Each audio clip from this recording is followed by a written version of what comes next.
This is a cultural broadcast from the Galactic Republic transmitted across all authorized systems.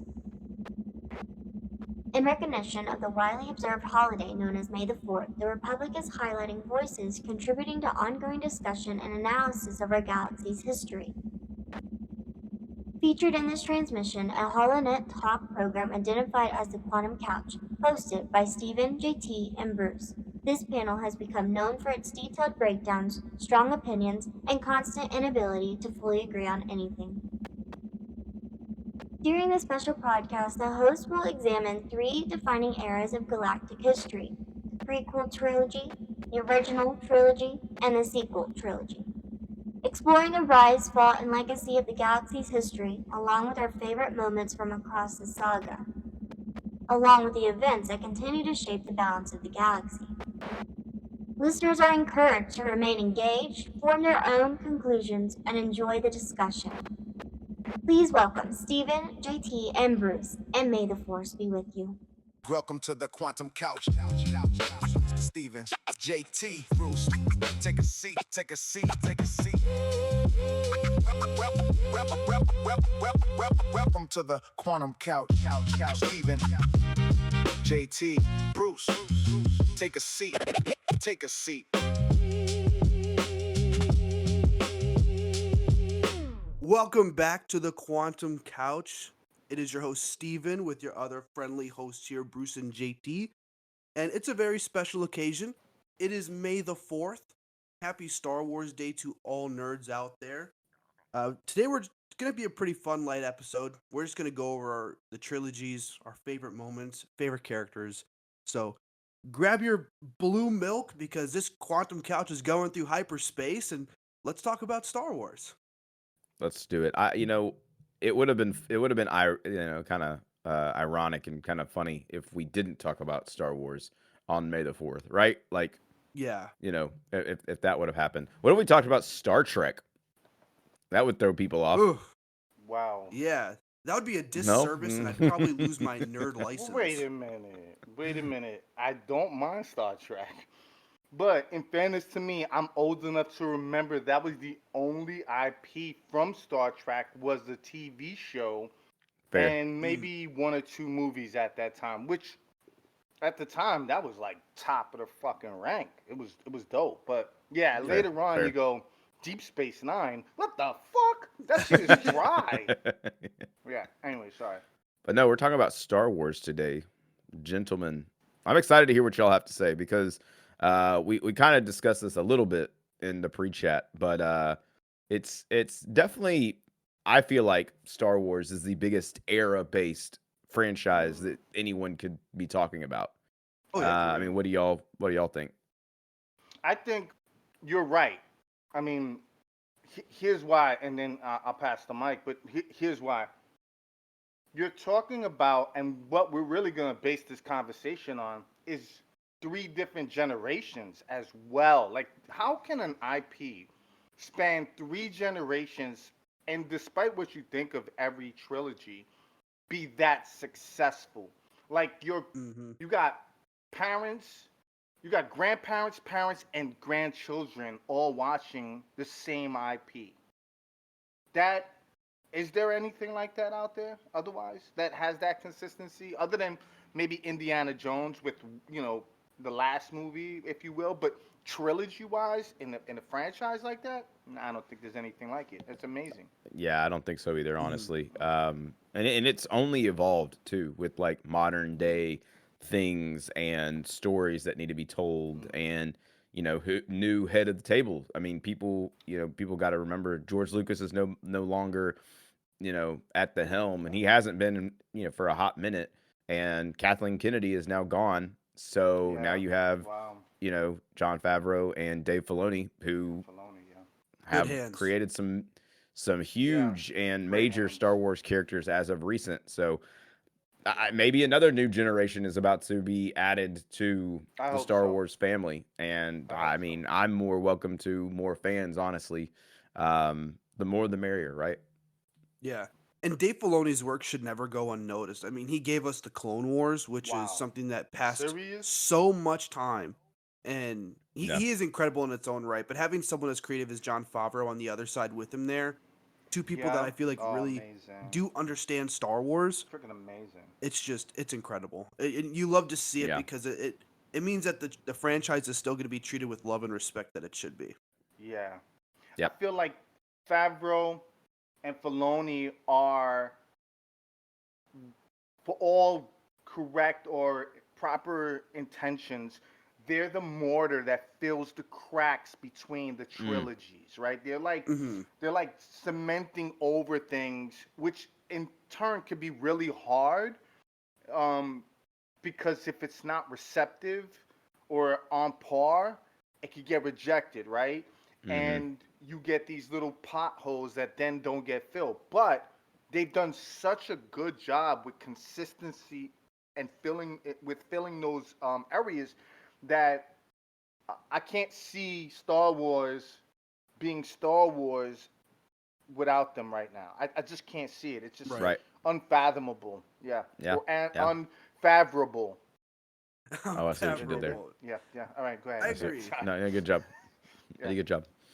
I think And Star Wars also is one of the only franchises that I can think of, and maybe mm, I don't know. Marvel has done it, and DC has tried to do it. I think, Mm-hmm. but it's the only franchise that I can think of at the top of my head right now that when in a story, in a continued history from movies after movies after movies, if there was ever a question about something in a movie, we're getting a show. We're Yeah, getting like I what love that. I wonder what Obi-Wan did when he left, Yeah, Luke on Tatooine or wherever, like yeah, when he left him. Oh, mm, we got yeah, Obi-Wan. yeah, like yeah, like I wonder what happened to Darth Maul. yeah, Darth Maul. yeah, Like we get those shows where it's like the in between because you have the movies, which is like the three major pillars. Then you have the yeah. in between where it's like you mentioned, Bruce. It fills the cracks to a 100%. complete, story that is being told. Now, are some movies and some shows better than the others? Absolutely. Oh, Do we have 100%. do we have really bad shows? Yes, we do. Yeah, But Star Wars is not afraid to say, "Oh, you really liked Boba Fett? we're gonna try. Y'all wanted a Boba Fett show? All right. Here's the book of Boba Fett." Now, His yeah. did it go over did it? very well? Yeah, No. right. But It had regardless, its they gave it to moments. us. Yeah, Yeah, yeah. regardless, they gave it to us an iconic character from Hmm. some iconic scenes in Star Wars, and now we get to Yeah, see him, being the main character, so to speak, in his own show. So yeah. that's what I What? got. I mean, I always give my flowers to Star Wars and to the people in charge, the higher ups. They're not afraid to, you know, push the boundary and say, "Oh, you really want this? All right, we'll give it to you." Where I want to add to that, just one quick second, is that when when I heard that Disney purchased Star Wars, much like everybody, I don't think there wasn't a person out there that was skeptical. We were like, "Holy crap, what's happening?" But the fact that they were smart enough to put Kathleen Kennedy in, which she was smart enough to then say Favreau and Filoni, which are part of the fandom. These guys are like mega Mm-hmm. fans, right? They're not just Mhm. corporate shills. These are not people that just pay to create content to make money. No, these are fans. These guys are geeky dudes like us, right? Mm-hmm. Yeah. You know how like they say, what kind of president you want to vote for a president you can have a beer with? Well, that's what we get with Filoni and Favreau. We get the guys that we want to go to the movie with, right? And Yeah. geek Mhm. out afterwards about it. And so that's why I think it's in great hands because it's just not money based for them. They're like, let's take risks, let's feed the fandom because these are questions we grew up having as well. Mm-hmm. I mean, who takes Mm-hmm. Boba Fett, which was just an impromptu character, didn't really have a whole lot of a backstory other than being a bounty hunter, and then spans an entire universe in its own way around him, right? Like Yeah. I know Yeah. he's not responsible for all the IP for Boba Fett, but just to take it and say this is now lore, and let's make that a part of this universe, it's genius. I mean, why Yeah. not placate to the fans? I mean, we're the ones paying for the fucking movie, right? And Yep. so yeah, Yep. yeah, I love it. I love it. Good job with them. it goes with a lot of credit to just the original creator George Lucas, where him and his team, when it came down to like design for these characters, it's special because Boba Fett had what 5 or 6 lines in the entire trilogy, and Yeah. the fact that kids and people grew like they were attached to him because he just looked badass is a Well, wait a huge minute. testament to how If Star Wars is.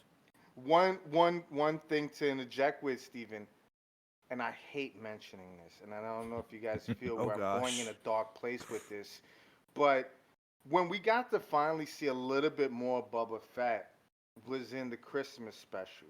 And Mm. that Never shit watched is it. unmentionable. Don't save yourself the horror. I But mean, if that's you're interested, if you're intrigued yeah, now, go yeah. ahead.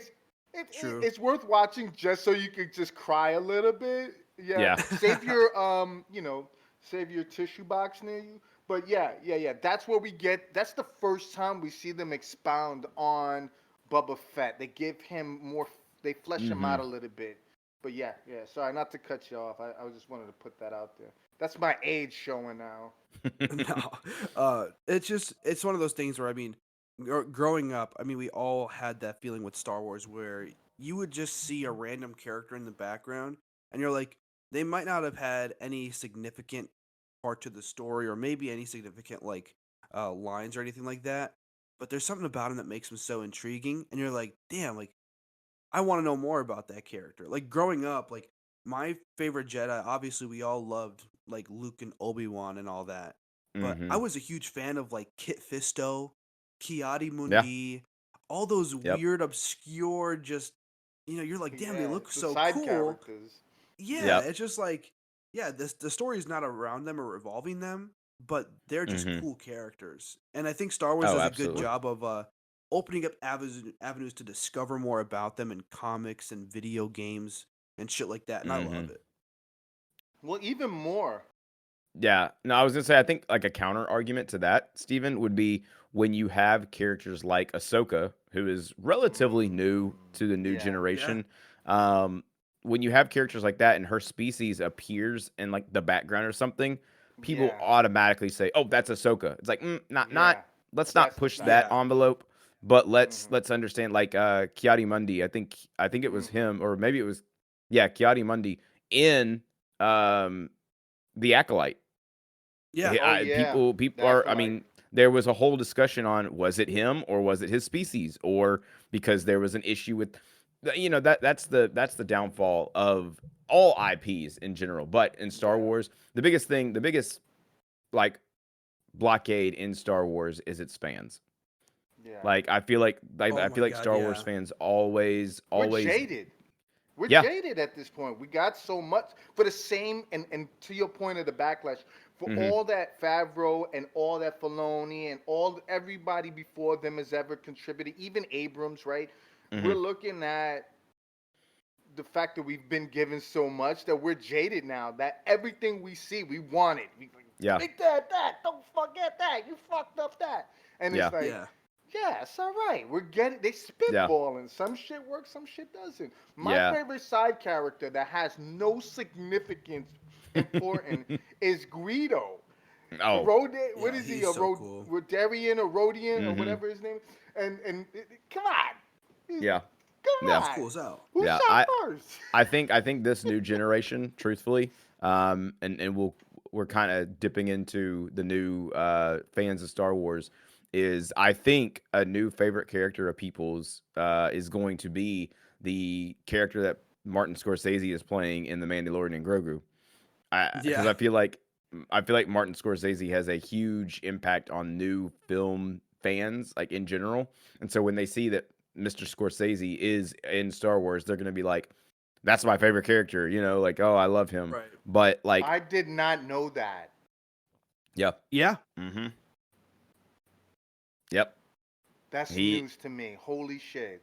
yeah, Are you he. serious? If you go watch the trailer when Mando goes and asks like the little, I don't know what species he is, but he's like at like a little bodega bar area, and Yeah. he's like, what can I do for you? And he's like, I'm looking for a hut. And he's like, nope, no, no, no, thank you. And he like closes the little gate thing. That's Martin Scorsese. Yeah, He's credited in a Star. Scorsese.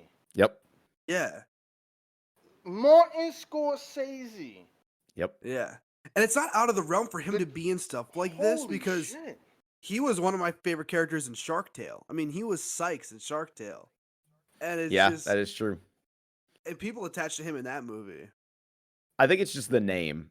You don't picture like 1000%. Scorsese in these like, you know, major huge No. IPs like Star Wars or anything like that. No. You don't see that. Like that doesn't See, he does Scors- those little like random one-offs where you're like, what the hell? Like where did he come from? Yeah. And it's like, oh, well, No, okay, that's cool. So Scorsese for me is synonymous with De Palma, right? Mm. He's synonymous with, if you put him with actors, Pacino, De Niro, because of his relationship to all of that, film industry, that relationship to the film industry. I would have never put him in a Star Wars movie. And you're right, that is going to take some of those fans when they hear that and bring them to Star Wars, which is, let's be honest, there are some mob-like moments, right? And it's perfect that he's there and he's a character they're asking about the Hutt. Because what the Hutt family is Yeah. basically like a mob, right? And Yeah. so, Yeah. that's beautiful. Wow. Yep. Good job for that one. Damn, Yeah. man, that is dope. I know. I'm even more, okay. I'm So sold. now when the new movie comes out May 22nd, Yeah. this is not a paid ad right Not here. shills. Nope. Mandalorian Grogu comes out in theaters on May 22nd, Memorial Day Me and weekend. You Steve can are go gonna go see it. you can go check it out. I'll go see it in my rinky-dink shitty movie theater chain with no. Y'all are gonna get like Grogu bucket, like popcorn buckets and like Mandalorian like cups. I want And I'm the gonna be like, yep, AT&T I'm sit. Walker popcorn bucket. Yeah, see, Shut up. They do not have one. Yeah, they have it. And it's gonna be like Mando holding onto the side of it. I'm buying it. I have to. Like, see, here's the thing. If for those who are listening, Steven and Bruce, they get all the cool shit. I don't get anything. I don't. I get cups. We're in a tiny town. I'm not gonna specify where, but we're in a tiny town that shouldn't receive stuff like this. I The agree. fact that JT's in a bigger city than us and he doesn't get anything is actually fucking Way criminal. However, I will Yeah. say, if I can defend my 901 for a little bit, we do have IMAX, and I will be seeing The Mandalorian and Grogu in IMAX, That's rightfully so. That's true. We don't have that.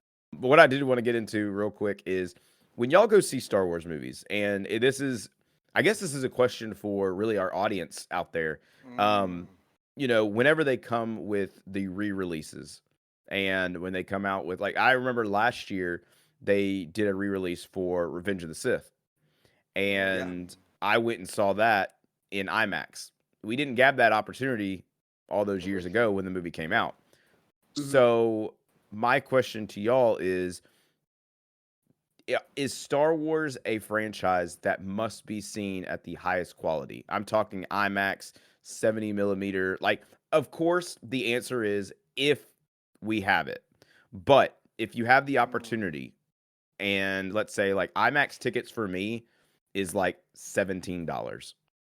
That's not bad, actually. So I think the is price of a it standard worth it ticket to here? is it Yeah. worth it to go see like an IMAX screening of like a movie like The Mandalorian and Grogu? It's not to the scale of Revenge of the Sith, A New Hope, The Last Jedi. Like it's not of those grandeur scale, but it is a Star Wars movie. The question I have to the audience is, when you go see the new Star Wars movies coming out, because we know we have some more coming down the pipeline, is IMAX or 70 millimeter or whatever the highest viewing scale, is that necessary, or is it okay just to go to a regular, Joe Schmo theater and see it? I would say that if you're wherever you are at, if you have the opportunity and the funds to go see it, and you're like, hey, I do want to see it in IMAX, I want to see it in the largest picture I can, then yeah, go see it. But if you're a fan of Star Wars and there's just a movie theater near you that has it, and you're like, hey, like, this is what we got, and I love Star Wars so much, Yeah, I mean, I watched every Star Wars movie in just a regular theater. Um, Mm-hmm. I didn't have like the luxury to kind of go to like an IMAX and watch it in a special screening, and I enjoyed it just as much as I probably would have in IMAX. I got to see a Right. movie and a franchise I've Yeah. grown up with that I've loved so much, and it still had an impact on me in the theaters. I would never replace that. So yeah, I think just a regular screen works. You can't watch Star Wars for the first time on like a phone screen or like on your laptop. Oh my gosh, No, no. That like don't do that. you can't be introduced to this franchise doing that. You got No. to watch it on like a nice TV. Yeah, And at least a Yeah. TV. Yeah. yeah, like I see people that are like, "Oh, I'm starting it," and they're like on TikTok, like, "Oh, No, I'm starting this on my don't phone." I'm do like, that. "Yeah, turn that shit off and go to your TV." Like, just Yeah. you can't. But that's what I think. Have a Bruce, what do better you think? experience. Um, I'm much like you, Steven. I think for me, it's a little bit. I have mixed feelings on it, and not that I think where I reserve kind of my opinion is the fact that I grew up without all of that, right? Like I'm old enough to have seen, as I said in before our recording, Return of the Jedi in the theater, right, where there was none of that, right? Like there was nothing, and we're talking in 1983, right? And so I would say just the experience, right? One being online, which the lines are chaotic, right? Even at that point, by the way, in Mm. '83, finding your seat, because at that point you didn't pre-pick your seats, having your popcorn and just like any other movie theater experience, but that early on, the lead in, because not every movie was like that. There wasn't lines like that. And sit down and watch that and just freaking fall in love and romanticize the experience along with the film. I think movie theater is the best way to go, whether it's IMAX or not, for the Mhm. same reasons that both you and JT mentioned. Um, just having that theater experience adds to the experience in itself. So I would say if you can do the movie theater, if you can even above that do the IMAX. Otherwise, don't watch it on your phone. If you have to watch it on TV, fine. But yeah, yeah, I can't say one way or the other. It's just do it. Yeah, and Good it's movie to it's one of watch. those things where Period. maybe like if your theater's not doing like a replay of all the movies, Yeah. what you could Mm-hmm. do is they definitely like to put them out back in theaters. So if you watch the first Yeah. one on Yeah. your TV and you're like, "Hey, I really like this franchise. It's really good." And then, Yeah. they're like, "Hey, we're showing the movies in theaters. Go see it then. Just Yeah. go to the theater and see it." Like Yeah. it's just they're masterclass movies and some of them are better Mm. than others. I Yeah. personally have a favorite that we'll get into later in the show, but we won't discuss that now. Uh, Mm. but yeah, kicking it off, I should say then, just properly talking about this franchise. We'll start off with you, Bruce. When it starts up with you growing up, I mean, you get probably Mm. the luxury of the best trilogy out of all of them, the originals. Mm. These are Yeah. just, in my opinion, they're perfect movies. Mm. Like give us a little bit of like a rundown of like remember where you were and like the impact that had on you and what got you into really loving Star Wars. So let me prefix this real quick, right? Here's the thing.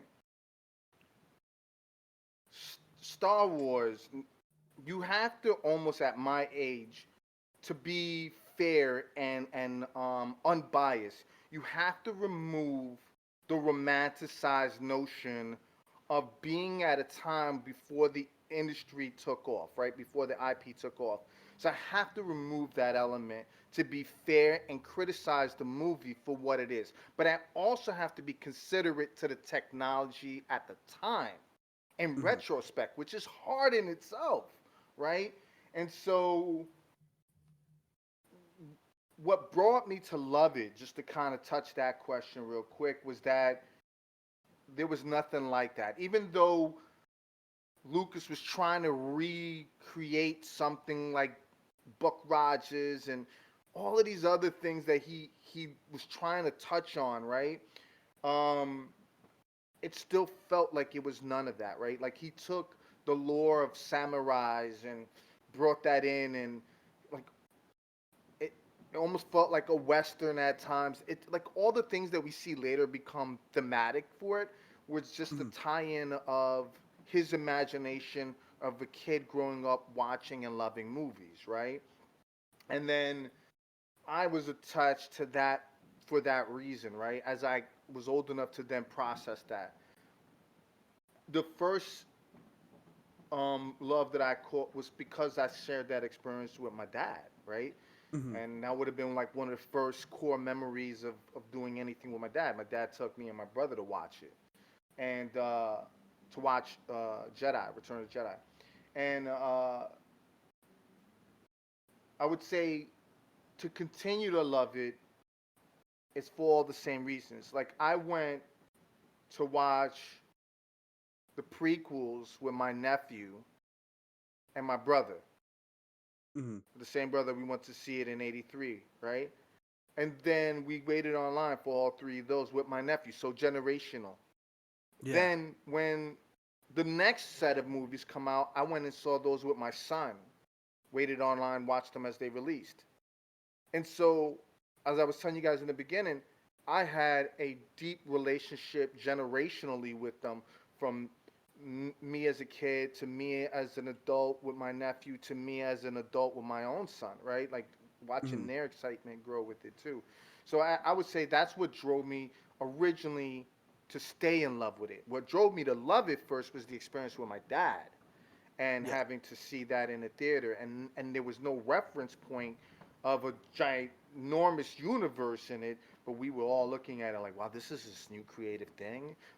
Henson's attached to this and all of that stuff, and you could see it throughout the first three movies. When you watch them, you go, man, I don't know if they didn't have a plan for this to go into like, one, two, three.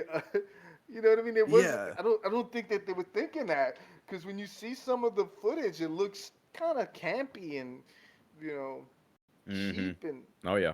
yeah, yeah. I And was that's what's so watching it magical last about it. night. Well, yeah, no, there's a love in there for me, because again, like I said, I had to remove the idea that there's all this advancement in technology to still love it. Because when I was watching it last night, I was watching Return of the Jedi. I'm watching Luke swing his saber in some uncoordinated, Mm-hmm. movements, and you Mm-hmm. like the choreography sucked. And then you see, yeah, it was horrible. And then you see him like hitting people with the saber, and they're not even getting cut; they're just falling back. Oh, and it's like, what Right. the, Yeah. later on you see them cutting through people with sabers. And it's so. There was one point where Darth Vader throws his saber while Luke is teasing him from up in the rafters on the Mhm. Death Star, right? And so Vader throws his saber, and it looks like he tossed a frisbee, like a banana or something. It didn't look like he Yeah. tore up a saber. It's so good. But I that's what I it treasure was it about was him. fucking good. It was good, man. Yeah. Anyways, that was my answer. Sorry, it was long winded, but yeah, Oh yeah, no, yeah. that's That's my okay. answer to that question. I love that. Wait, And wait. when it You comes, did have another question. The other question was favorite character. yeah, like do you have like a favorite I think character or that's what you favorite want. moment just from that respective trilogy alone? So there's a couple, but the one that I really gravitate to and is the one, and I laugh so hard at this. I'm sorry. I have to, when I think about it, I'm almost laughing now. Is when Luke goes back to Dagobah, right? Mm. And he goes to see Yoda before he dies, and Yoda's laying there dying, and he's giving them this freaking monologue of like, you will be tired when 900 years you are, right? And all that shit. Yeah. And you're like, this fucking guy is weird as shit. What the hell is happening? But I think that has to be one of my favorite moments there, because I always want him to like punk Luke and be Mhm. like, just Gotcha. kidding. Yeah. Yeah, sucker. But no, but in all seriousness, my favorite scene has to be the one I sent you some stills for, right? Like at the Yes. end, when Luke finally gets to see his dad. He removes the mask and he sees his dad's face for the first time. There's this weird, awkward tension Yeah. that builds from it, and it feels like, you know, for a kid who grew up without a father, right? Like my dad was gone at 6, and throughout my life I didn't have one. So when watching that, it's almost like the rekindling of a dad and a son that was displaced from each other and Mm-hmm. trying to come together and like having that somber moment of connection. So Yeah, I love that part. I thought that was awesome, and it still remains to be kind of a good movie for me. A good scene. I love that. Yeah. Love it. Favorite character you said though. Yeah. What's your favorite character? So favorite character in the entire movie, or that movie itself, has to be Lando. He's so Mm. great. The He has Yeah. charisma such and good charm. moments. Yo, Yeah. Billy D. Williams, first of all, great casting. Yes. Props. Second Absolutely. of all, the freaking that kind of explores more of Lando. You get to see him more in tuned. He's a general now, General Lando Calrissian, right? And all of that Mhm. stuff. So I think that is certainly my favorite character on that entire uh, episode. Yeah. Okay. I respect that. Okay. And Yeah. when it comes down to you, JT, when you think of the original trilogy, like what are Yeah. your like thoughts and your favorite moments as well? For me, we'll discuss this in a little bit. But it's the way that I watched the films. Because I guess I can talk about my upbringing in Star Wars, if that's Yeah. okay with y'all. Do it. Yeah. I grew up with the prequels. Okay, so I grew up with episodes 1, 2, and 3, and truthfully, like I think that those, which again, if you're keeping count, the Phantom Menace, Attack of the Clones, and Revenge of the Sith, I think those right there are peak Star Wars, especially episode 3. Episode 3 and the entire IP of Star Wars is my favorite episode. Um, just the buildup of this story, because the way that I view media is I want to build up to how it, like the culmination of it all, how it grabs me, it takes me on this journey. And when you watch it 4, 5, and 6, no disrespect to those movies when they came out, because George Lucas had no idea he was going to make all of this happen. The Right. money just kind of plopped on his lap, and everybody was like, "So the next one?" And he was like, yeah, sure." But if you go back and you watch it 4, 5, and 6, you know how it's going to end. Now you're just filling in the gaps. Now you're just saying, "Well, how did it start?" So if a new Star Wars fan were to ask me, how would you watch it? I would give them the prequel trilogies. I would say start with one. Start with a young Anakin. Start with Qui-Gon Jinn and a young Obi-Wan Kenobi going to find this young kid who, oh my gosh, he has a huge um, force sensibility. Like this kid is His gonna do great midi-chlorians are things. just fucking crazy. Exactly. I mean, this kid literally was in a pod racing scene and won the whole damn thing at like what, 8? Yeah. Like 8 what or what are we 9, doing? yeah. Yeah, what are we doing? So I mean, personally, I just think that the lead up to the story, you get to see like in the original trilogy, Darth Vader. Okay, then you find out that that's Luke's son, or Luke's father, pardon me. Okay, that's cool. I'd rather know how he got to that side. I'd rather know how Anakin turned to the dark side, and we get to see that in episodes 1, 2, and 3. He knew he was destined for greatness, but he had to wait, and he was not patient. And they told him to wait. And Sam Jackson turned him to the dark side. That's a whole nother conversation. But um, but like it's just one of those like, and then you have characters like, I mean, we joke about Mace Windu, but we have characters like him, where dope as hell, purple lightsaber, Samuel L. Jackson, like those characters are Sam awesome. Jack. Mm. Like, yeah, and then you get some of these other moments, like in Attack of the Clones with this giant ass battle, That was one of Count the best Dooku. scenes. Jango Like, Fett. I mean, just Jango Fett, General Grievous. Like, Channel Grievous. Yeah. what are we doing? Like, there, yes, in Star Wars itself, there are iconic lines. You know, Luke, I am your father. I love you. I know. Like, you have these iconic ones, but you also get the majority of your iconic lines, in my opinion, from the prequel trilogy. Hello there. Because you get Yeah, I agree. hello there. You get Yeah. Obi-Wan. You get like all these other like do it. I Like have the you high get ground. Yeah. exactly, like you have Yeah. so many iconic moments, and Yeah. I have to be like blessed enough to understand that I saw episode 3 Revenge of the Sith in 2005 in theaters with my dad, and that's what kick started it for me for my love of Star Wars. So once I saw episode 3, I went back and watched 1, 2, 3, and then 4, 5, 6, and I was like, this makes the most sense because it is a continuous story. It continues the story of Anakin, starting young, turning to the dark side, how the dark side reemerges after all these years of being dormant. Just being kind of hidden get under to your see nose the entire time. exactly, sure. exactly, and like watching that story progress and go through it is just an amazing like story in itself, and I will forever be grateful for this franchise and for that moment of going to see, you were the chosen one.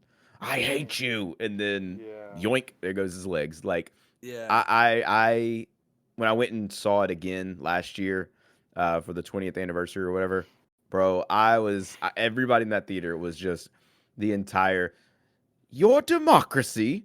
What everybody was just spitballing and saying word for word, line for line, just like bar for bar. Like everybody was just going, and I was like, that you can't get that anywhere else. You know what I love is that we parallel in that way Mm-hmm. because you watched the third in that trilogy, I watched the third in mine, and that's Yep. the same thing that brought us there. But Mm-hmm. yeah, I agree. One of my favorite scenes from there, not to cut you off, and Steven, I know you're up next with that question, Oh, you're but good.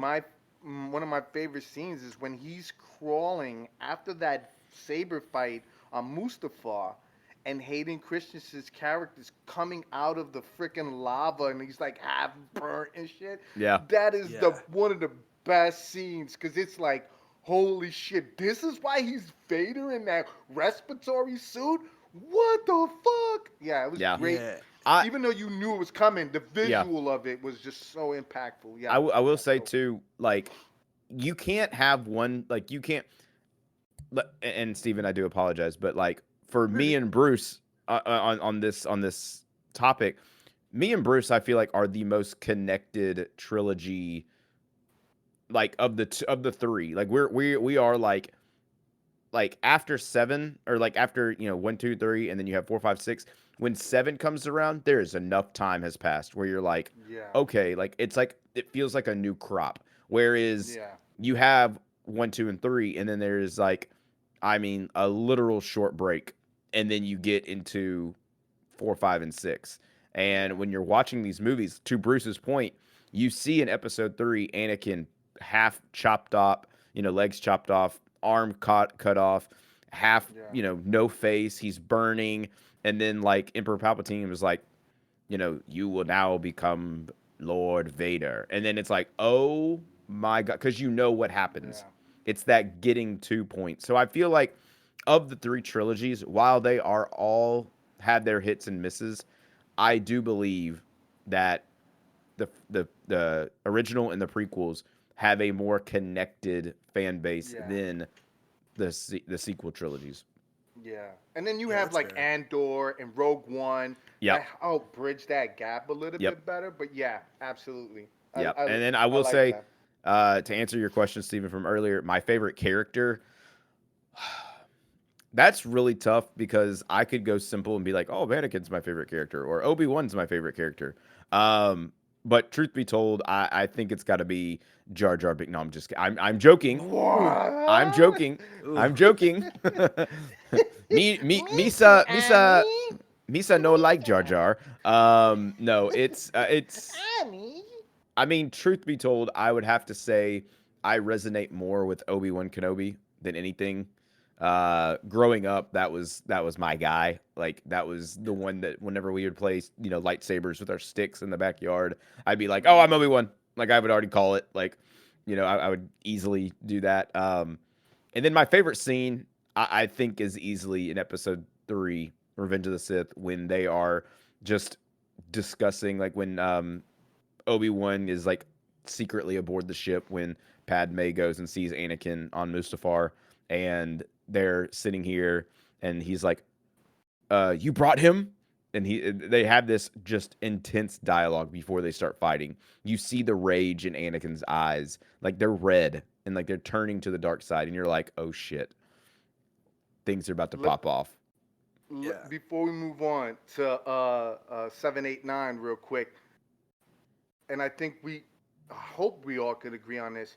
Even though Mark Hamill was great as Luke, even though we had James Earl Jones as the voice of Vader, and we had great casting in 4, 5, and 6, there's no perfect casting like the ones in the prequel. Mm. Just to your Mm-hmm. point with Sam Jack, even Mm-hmm. though Hayden Christensen was it was kind of weird in that second one. He redeemed himself in 3, Oh right? yeah. And brilliantly so came back. Mm-hmm. He freaking was a great Vader, or pre-Vader, right? So, I mean, I think all the casting in the prequels was beautiful. I think it was a great. I think that's when they had the greatest opportunity to go. How do we proceed? Yeah. And we have to think of the right people in it. And I mean, everybody they casted, brilliant, brilliant. So Yep. that even the kid, right? I mean, you guys know the story. They found this kid, right? Like he had no acting ability. He was nowhere to be found. They were Mm-hmm. running one of those campaigns for an actor to new person to come up and play the character, and they found this kid, and God knows where, and they put him in a movie, Yep. right? And he sucked. Yeah. But what made that so endearing was that even though he sucked, it felt like it was some genuine kid that was dealing Yeah. with some issues, right? Like if you look at it through that lens, you give him the pass on how bad the acting was because you're like, there's this kid in this complicated universe that began as a slave, right? Mm-hmm. Essentially an indentured servant, on a junkyard, right? And like he's got force sensitivity and he's a Yeah. pod racer. He's exploited to run gambling dens and all Yeah. kinds of shit, right? So yeah, he's a little awkward. Fuck it. But he And grows his up to be mom one of the best. and his mom was Mother Mary. Like, yeah, I mean, Yes, yeah, pretty much. Yeah, yeah, yeah. The exactly. de facto savior. But Yeah, yeah, yeah. exactly. But yeah, sorry, Steven. I know you're up next with your choice Very of good. 7, 8, 9. Where do I'm you fall? look throughout this entire episode. I'm gearing up to hear what Steven has to say about seven, I eight, nine am. because truth be told, and I think we can all agree on this. 7, 8, 9 get the most hate. Yeah, Yeah. 100%. Like, and honestly, I'm not saying anything bad about the movies themselves. I think that's just Disney because this is the Yeah. new Disney era. Steven, take it away. Going over just like my love for Star Wars, I also grew up with the prequels. Granted, I was like 5 when I think Revenge of the Sith came out, and I don't have any like memory of me watching those movies in theaters. But I remember I did have all the DVDs, and my mom and dad sat me down and they put it on for me, and I just absolutely just fell in love. I was like, dude, lightsabers are the coolest thing ever. I would try to purposely fall into accidents so I could get a cool scar like Anakin on my eye because I thought that was awesome. And my mom was like, "You are That's being an phenomenal. imbecile," because I would like trip and hit my head on the counter, and like I just get like a bump on my head. It wouldn't be no like cut. But going over into the sequel trilogy, I don't want to say I got handed like the worst piece of the pizza, but it's one of those things where it's still pizza, so it's still good. And Still good, yeah. yeah, like with seven, Yeah. 8, and 9, I saw The Force Awakens out in California with pretty much like my entire family. It was my Aunt Christina, it was my mom, it was my brothers, and this was like the first time that Star Wars has been back since 2005. And it's like Yep. Yeah. everybody was there. It's like we're time to see like this new whole family that we don't know yet. And I love that movie. It was great. The Force Awakens was Well, awesome. Abrams was Yeah. attached to it, and if you remember how early that was, where Abrams was what fresh off of Lost, he had a lot going on. Yeah. Yeah. And when they pitched Abrams, we were all excited, and then it hit. But anyways, go ahead, Steven, not to cut you off. The Abrams good. thing in real time, that Abrams thing was hitting differently because we was like, who's gonna be responsible for this next iteration? And when they said Abrams, we was like, oh, okay. Yeah. Yeah, let's do it. So yeah, it felt the void and it was great energy. But guys, sorry about that. Oh, you're okay. It was given a lot of hate, I think, online because when you're and it comes down to anything really. When you have something that's really, really good and it's really favorable, it's hard to go through and accept change and accept something new because you're always going to try to compare it to what was great. And I think that's something that fans, whether you're a Star Wars fan or not, should try not to do when it comes down to these sequels. I will say, like, personally, The Last Jedi is my favorite movie out of that trilogy. And I've been a Last Jedi defender ever since I saw the movie opening night. I think it's just one of the better Star Wars movies too, and like I'm not even trying to say that as like a hot take. That's just what I really do believe. It has some of the best moments. I mean, Luke's arc is great in that movie, and people can say what they want about, oh, it's not the same Luke from, Return of the Jedi and Empire. It's like, yeah, it's been a long time since this has been that Luke. Yeah. Because this Luke in this new trilogy has a school that he's teaching younglings in and his nephew, and those students die on his watch, you know? And there's Mm-hmm. that part of you that, kind of has to understand where Luke is coming from, where he's like, if I don't end this problem now, it only gets worse. And he doesn't kill Ben, but he definitely attempts and he thinks about it. And I think that's gives him good conflict because he also has channeled that inner rage and anything like that here back in those original movies in the original trilogy. Like when Vader mentions Leia in that fight, you see him absolutely wail on Vader. I mean, that's him giving into that rage and darkness, and I think that's something that it's always been a part of Luke that he can't escape. And I think it's just 100% fair. But enough rambling for me on The Last Jedi. Uh, We get Trilogy wise. Oscar Isaac in that role, by the way. I just want to throw that Yeah. out there. And Oh John yeah, Poe Dameron. Boyega. I mean, and Daisy Ridley. There's some good casting on that too. I don't want to step past that because, you know, those are great actors. So Mm, props to them on that for that good Mm-hmm. casting. Yeah. Yeah, I mean yeah, and Ray is my wife's favorite character, so like, yeah. yeah, and you get Simon Pegg in The Force Awakens. I mean, you get all Mm-hmm. these Yeah. fun little things. Um, Daniel Craig was a stormtrooper, and it's just like Yeah. Yeah. it's just Yeah. all these That's fun little amazing. things that they do. But I, looking back at it as a whole, I truly think the sequel trilogy gets way too much hate than it actually deserves. Because Mm. there's solid movies all around. The only one that I would say is a really tough one to defend is Rise of Skywalker. That's thematically the weakest in the entire bunch. I mean, you literally kick it off with somehow Palpatine has returned. It's a Yep. great. Like Yeah. it doesn't feel like that was your plan this entire time. And especially with Yeah. the Yeah. public reception of The Last Jedi, uh they went through and scrapped their original plans for the Rise of Skywalker and they changed it. And the Yep. original But that's plan the for one Rise of Abrams Skywalker is is not actually attached sick. to. Right? Abrams Yeah. is not attached to that last Yeah, one too, so it's kind of felt disconnected in that way as Mm-hmm. well. I But mean, I feel yeah, it's like tough because ultimately, with that trilogy, you don't have like a constant director for all three. You have two directors, two different ideas, two different visions yeah, they're clashing pulling. against each other, and it's like, yeah, Yeah, okay, yeah, well, it's like, well, there's no that, mm-hmm. collective like hive yeah. mind of this is what we're and the doing. This is and the the thing story. that No. sucked about that was that it starts off with Abrams as episode 7, and then it went to I'm blanking on his name in 8. Ryan Johnson. Ryan Johnson, and Yeah, then it went but back here's to the Abrams thing. in 9.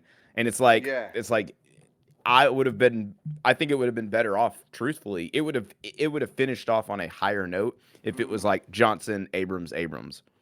Yeah, Like I I feel like agree. that's how it, like if it started off with Johnson, people would have been like, okay, time to get the new, like let's get a new guy in here. Maybe Johnson's one off wasn't the best, and then all of a sudden it's Well, and like, I oh, thought, am I wrong on thinking this? I swear that Abrams had some part of 8, and then they pivoted and went with Johnson.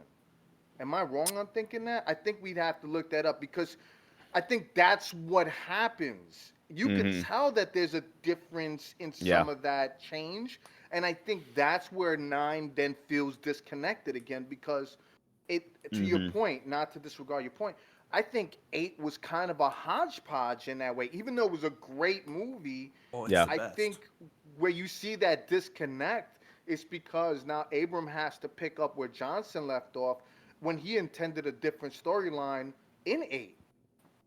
You know what I Right. mm-hmm, mean? So, right, for yeah, what it's worth, we might have gotten a little bit more context for Sidious and all of that coming into it, but we would have never known. You know what I mean? Like, I think maybe if they would have stayed, like your guys' point, maybe we would have gotten like a little more backstory because there is some meat to that story with Plagueis, right?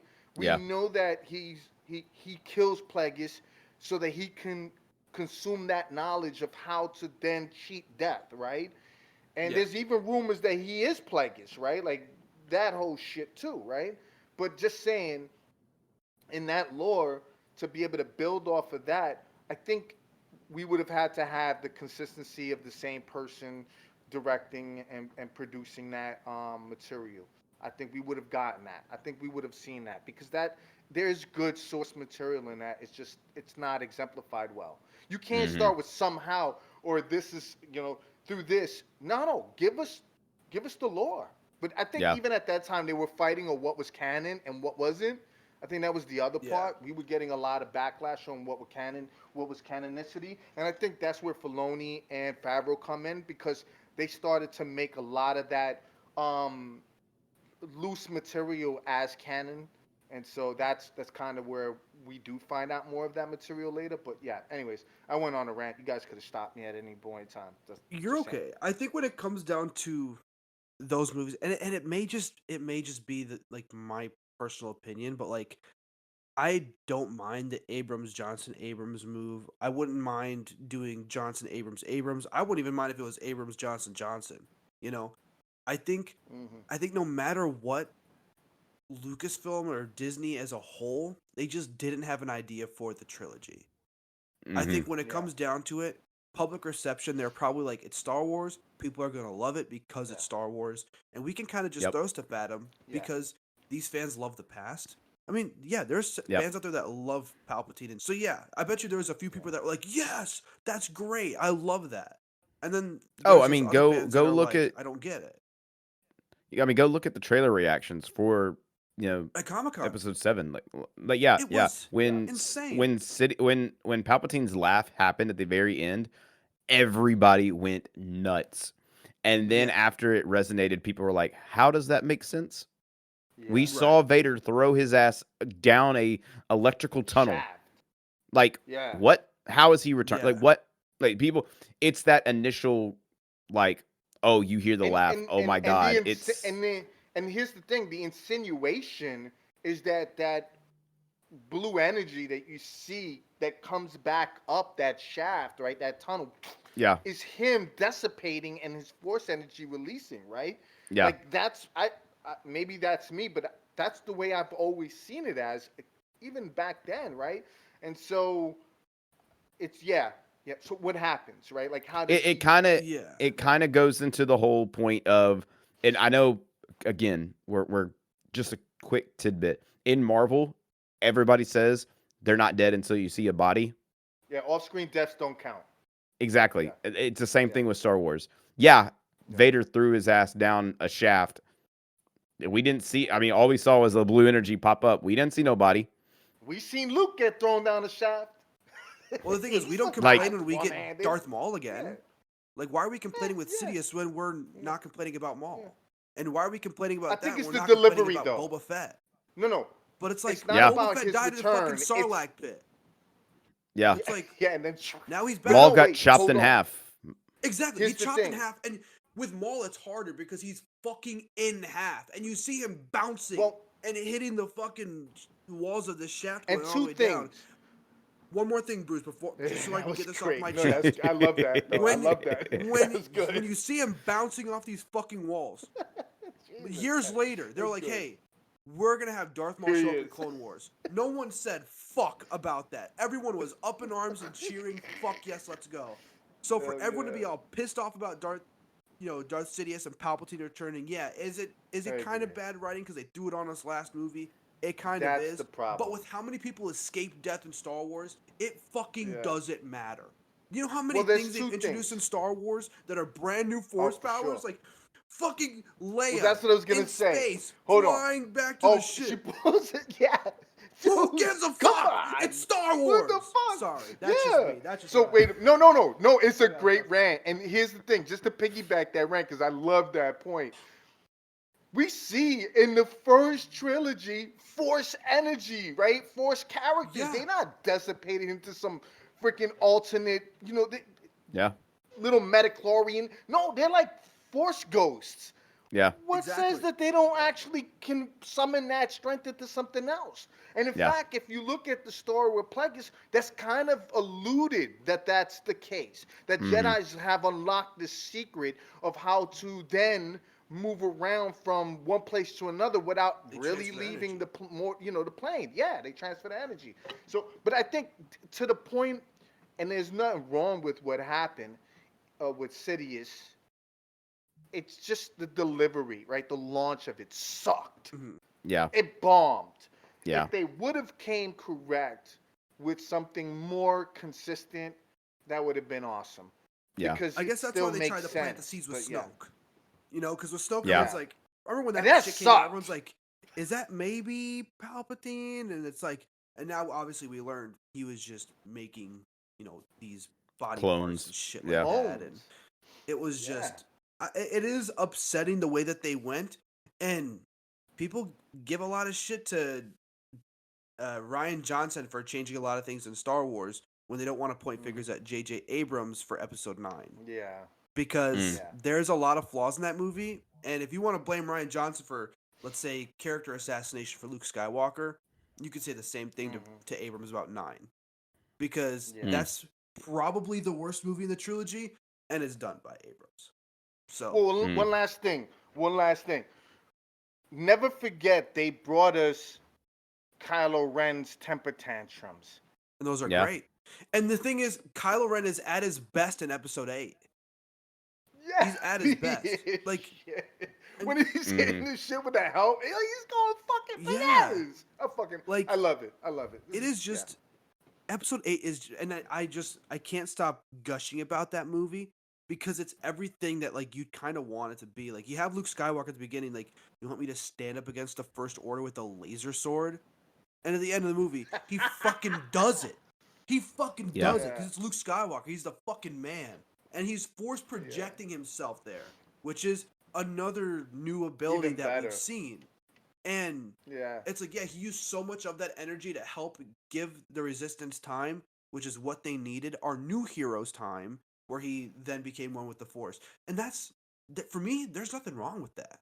Were people Right. expecting I love that. Luke Skywalker to cut his hair like he looked like in Episode 8 in the Force projection and go out there and kill everybody on that front line? No. He's a fucking old No. man. Yeah. Like, Yeah. and one last thing before I get off my pedestal. My favorite moment from the trilogy is going back to yours, Bruce, a little bit of Luke and Yoda when he goes back to Dagobah. Yeah. Is fucking Luke throwing the lightsaber Yeah. and you see it, get stopped, right? And you see Yoda. And like he comes out there and he talks to Luke and he's like, yeah, you're learning about failure. Failure is like, it's the biggest success because like you have to learn from it. And he's like, but the sacred text. And he was like, but did you read them? And he was like, like he didn't do it. So it's just like Mm-hmm.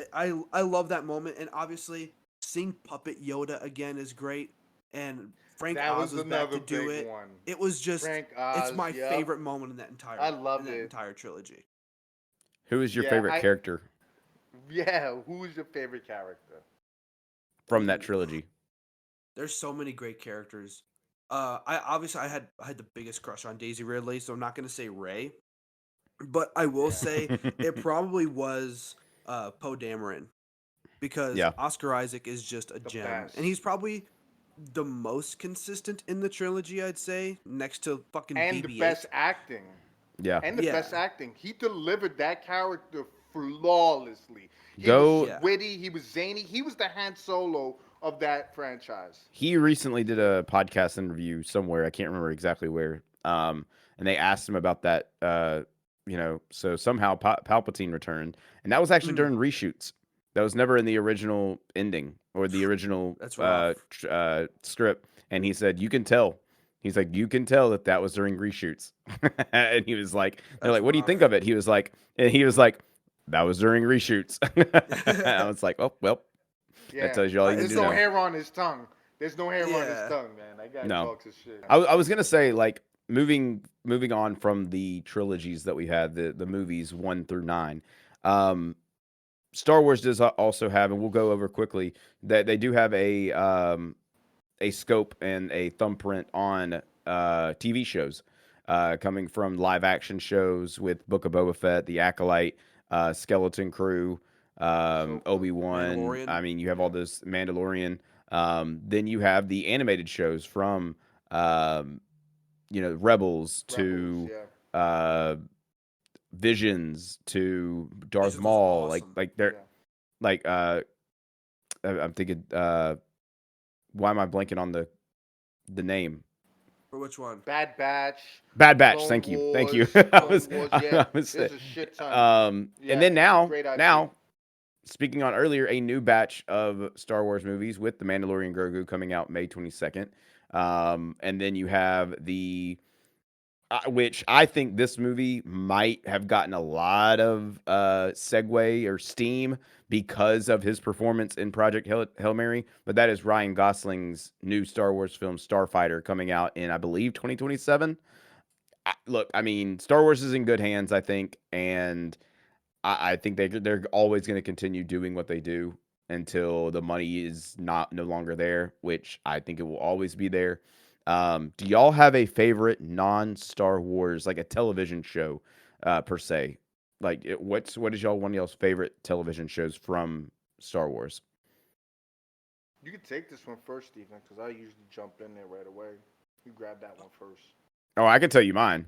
Off rip, I can tell you I love mine. the Clone Wars because Clone Wars. I Love the Okay. Clone Wars. I remember watching that on TV all the fucking time. Like we'd talk about that at school. I'd be like, "Bro, did you watch the newest episode?" And Yeah, like it was that's a just the fact. best. But other like outside of that, it'd probably be the Mandalorian. That has been the I, best Star Wars yeah, since the movies ended. yeah. Mine was season 1 of Mandalorian. And then my Yeah, second one is Visions. Season 1 of Visions was fantastic. peak. It was so good. So good. For me, I will say. So I know this is going to be kind of a hot take, honestly. Ooh. When Clone Wars first came out, given my age, bear in mind, I did not want to watch it. Mhm. I resisted probably the first maybe 2 seasons. And Whoa. a buddy of mine who's equally as nerdy was like, "You don't know what you're missing. The lore that they expand on is just intense and it's so good." And Yeah. so I went back and watched 1 and 2, and then I followed through with the rest. And boy, was I mistaken. That was amazing. So It's Clone, so Clone good. Wars was so good. That's where you get like an Ahsoka. That's where you get like Yeah. an expansion on where Obi Wan and Anakin were at during some of those times and how they touched on that. And then Mm-hmm.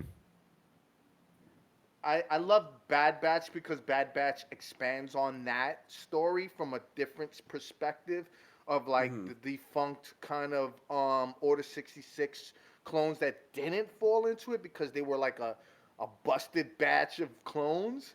Yeah. But to answer the question, and I do love Mandalorian. Mandalorian would probably have to be my close second. Actually, my close third, because Clone Wars was my first. I mean, my second. My first is Rebels. Rebels is great. I Dude, Okay. Chopper is the equally, goat. but here's the thing. Here's the thing. I equally resisted watching that at first because I was like, oh, it looks so campy. It's probably kiddish. I don't want to watch it. And then I think I happened to watch one of the episodes in the first season when it was still airing, like Yeah. on accident. I think I was looking for something to watch with my son, who was still very young at that time, my youngest son. And we ended up watching an episode, and I was like, what is this? Why is this so fucking good? And so then I went back and watched as many as I could, and then I stayed with it from there on. And honestly, it's so good. It is good, man. There's so Yeah. many vulnerable moments. There's so good moments, man. Yeah, And you have the greatest droid in all of Star Wars in that too. I mean, Chopper is yeah, Chopper. by Chopper's the far best, man. the best. He's a I mean, dick. it's hard because like when it comes down to like your favorite droids, I have two questions to ask you. Like, who's your guys' favorite droid in all of Star Wars? And the second question would be, what order would you recommend someone to watch Star Wars in? I want it by fucking episode. Like, I want your Mm. 4, 5, 6, 1, 2, 3, 7, 8, and shit like that. You want to go ahead? Go ahead, grab that, JT. So my favorite droid is oh, that's tough. Hold on. Probably That's a BB-8, tough one. honestly. I love BB-8. Such a Like he cutie had pie. like he just rolling around just like having A little like thumbs the up with a time of his lighter. life. Yeah, like it's just I mean he had more expression I think than I mean Chopper was just a badass. He was killing people left and right. He was a Man as a psychopath. like man's a war criminal. But like I mean, I don't know. The other ones like R2D2 is fine. I think that's more nostalgia bait. I think Yeah. you know, there's he can do no wrong, He's but been he's also a everywhere safe too. pick. Exactly. C3PO is just annoying. I think I've never been a C3PO fan. Um, that's just me. So I'm gonna have to go with BB-8. And the way that if someone came up to me and was like, "Hey, JT, how should I watch, Star Wars?" I would sit there and say, in numerical order, episodes 1, 2, and 3, 4, 5, and 6, 7, 8, and 9. That's how I would. That's the way that I would watch them. That's fair. I love that. I'm gonna answer the second part of that question to piggyback JT on that. I agree with that order. I think it's hard for people who are not into the movies to get the lore Mm-hmm. unless they do it in that way. However, there is always the caveat of be prepared for 4, 5, and 6 not to look as visually beautiful Right. as 1, 2, and 3 or 7, 8, 9. However, the storyline is necessary. You have to Mm-hmm. watch that in that way, or Mm-hmm. you'll be lost. That's like, you can't just watch one and not get it, right? Like not at this point anymore.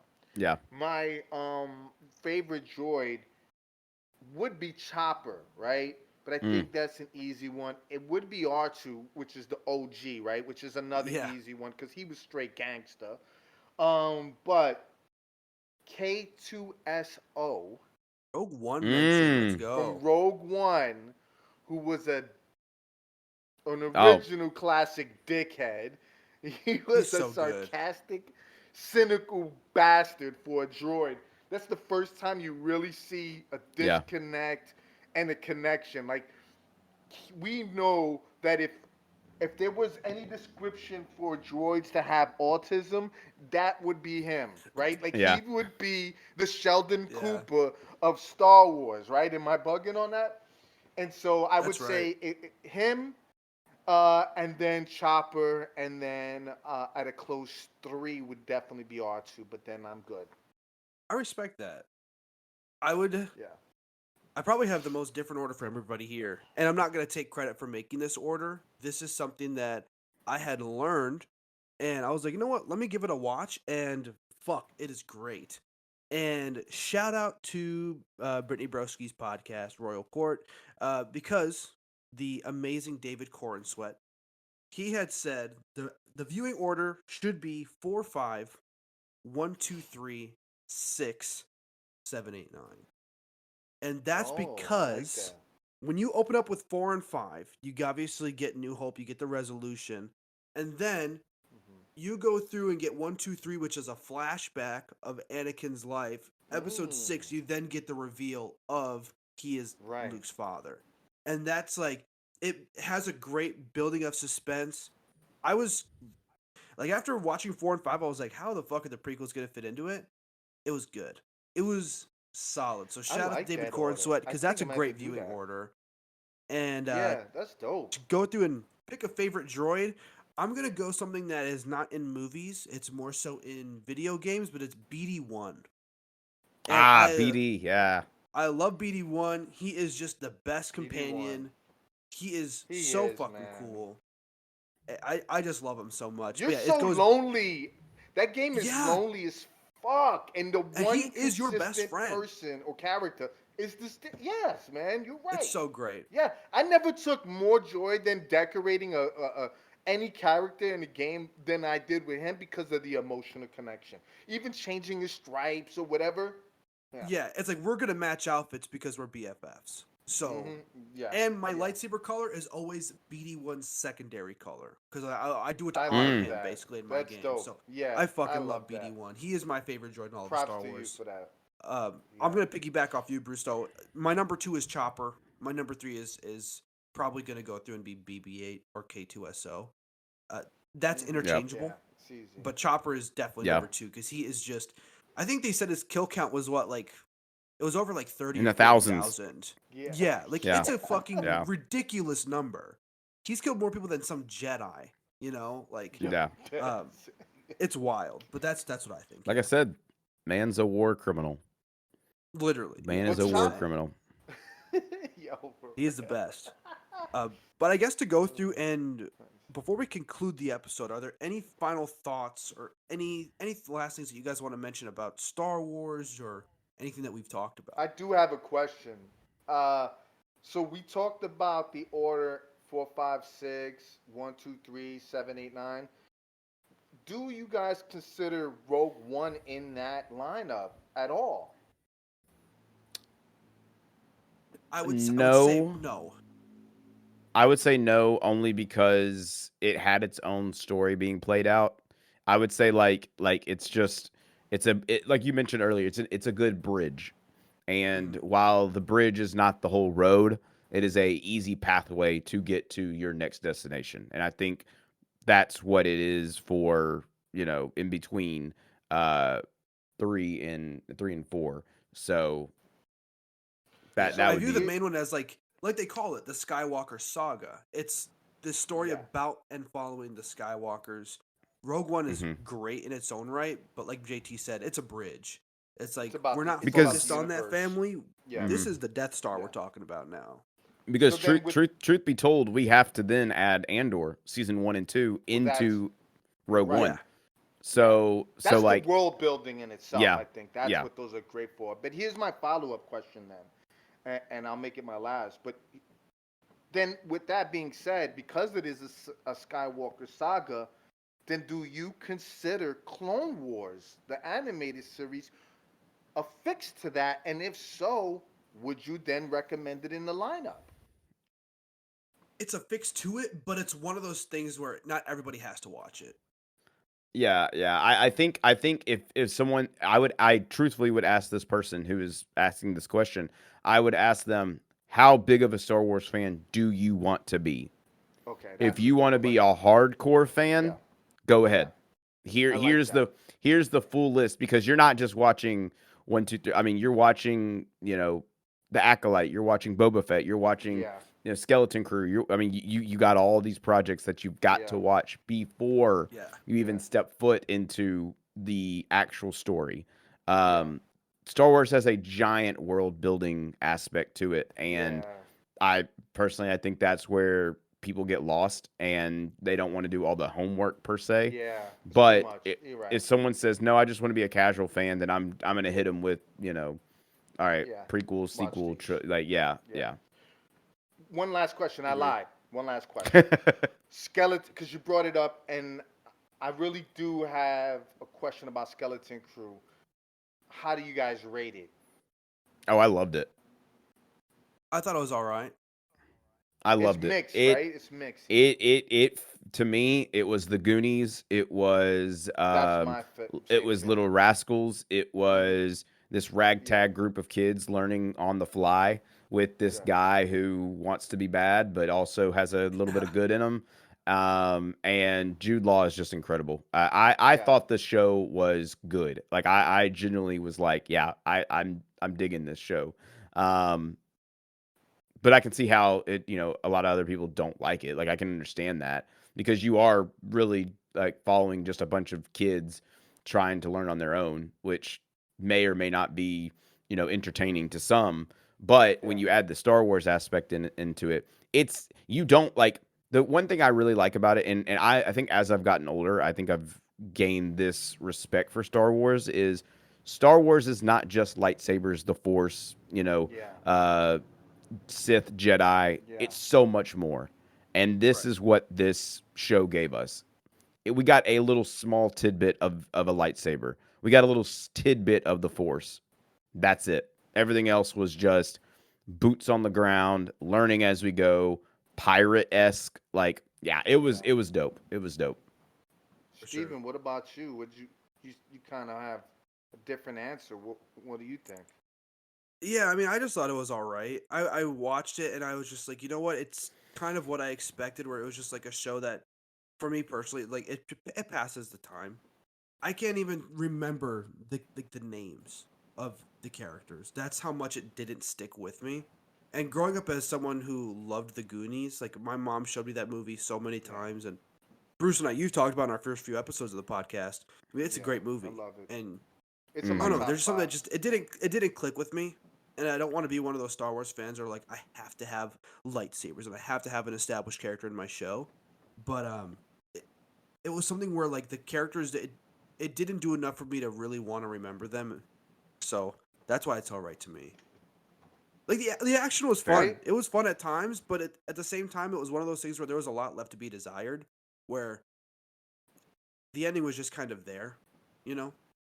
Yeah. But I'm kind of in the space between both of you guys on this because, I mean, to be fair, they're both good points. I think, though, when I first started watching it, I felt that Goonies energy, E.T., right? Like they were reaching for something that I could relate to in the 1980s. Like it was a cul-de-sac of kids, right? Like what Stranger Things was trying to do, right? Like they was Mm. reaching back in yeah, time, not just in the literal time itself, but then also kind of grabbing that sense and feeling around it, tapping into the emotion, if you will, right? Not Hmm. just the character, but the emotion.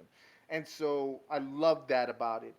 What made it kind of hard to follow later on was that I wanted them to have more development in the characters as they went, and I think that was kind of lacking. They there were some moments that they were just kind of trying to reserve a lot so that it could be like this big reveal later, and it was like, no, give us more than that. Keep some interest going. And then Jude Law's character was kind of a tyrant, and then he was a bigger tyrant, and like just when you thought he was gonna turn out to Hmm. be a good guy, he was a worse guy. Like Hmm. which I already had seen him do that on Captain Marvel. Mm. So it right. was like I saw it coming, right? Like I was like, oh, you never gonna be the good guy. You know what I Hmm. mean? And Thanks a lot, so Jude Law. You're yeah, typecasted. yeah, you're typecasted. You're a villain behind a villain behind a villain. But I think in respects to the Star Wars universe, I give it maybe an above average score between 1 and 10, a 6, right? If it's 1 to 5, I give it That's fair. a 2.5 to 3. You know what I mean? It's a good above average. It's not great. It's just okay. It's like you said, it's a good pass of the time. In comparisons to other film franchises outside of Star Wars, and that's Star Wars against Star Wars, I would say no, it was great. Great TV show. It's a good watch. There wasn't a lot at the time. There was the writer's strike, and it was a lot going on when they were releasing this. And so there was a lot of hardship that show had to endure to get off, and it did so well. So in comparisons to all of that, I give it maybe a 7.5, closer to an 8. In Star Wars, I give it a 6, 2.5, depending on which we're going, 1 to 5 or 1 to 10. So I don't know if you guys consider that a fair That's assessment. fair. I'd say that's fair. Because you Right gotta score before, it against itself, man. That's the hard yeah. part. Were there any last thoughts for you, JT? No, I would just say, like, if you're thinking about celebrating Star Wars Day, do it responsibly. That's right. Don't go out there and get too crazy on some blue milk. Don't accept death sticks. Yeah, Don't yeah, and cut if your left hand off. yeah, right. yeah, exactly. But if you do all of that, if you do plan on doing all of that, just listen to the Quantum Couch while you're doing it. Yeah, all right, that's fair. But overall, thank you for celebrating Star Wars Day with us, and happy May the 4th to every single person who's listening. We over here at the couch appreciate you, and coming out of hyperspace, it's time for us to relax. You guys have yourself a great rest of your day, and may the Force be with you. Guys, that was a great Star Wars episode. I'm not even gonna lie. Like, May the 4th, I can't wait for it. I'm ready to listen to this episode. It's gonna be awesome. Good job, guys. Good job. Yeah, Yeah, nah, it was great. man. Incredible 3 trilogies, mad countless hot takes. I mean, geez, can you get any better? Well, I just know one thing. I mean, one of us are definitely right about everything. Did y'all just hear that? Was that Craig? Did y'all hear that stack noise? Oh. Craig? Is that you, Craig? This transmission has been flagged by the Galactic Empire for excessive speculation, historical reinterpretation, and questionable rankings. Oh, no! I think we ranked the sequels too high, didn't we? You are in violation of Imperial Broadcasting Code, specifically subsection Unlicensed HoloNet Opinions. All right, that feels a little bit targeted, right? Like, come on. Pow down your equipment immediately, or face enforcement by Lord Darth Vader. Nah, I didn't like that. Yeah, we should probably. Okay, all right, we're wrapping up. This channel is now under Imperial control. Follow the podcast. And may the Force be with. Compliance achieved.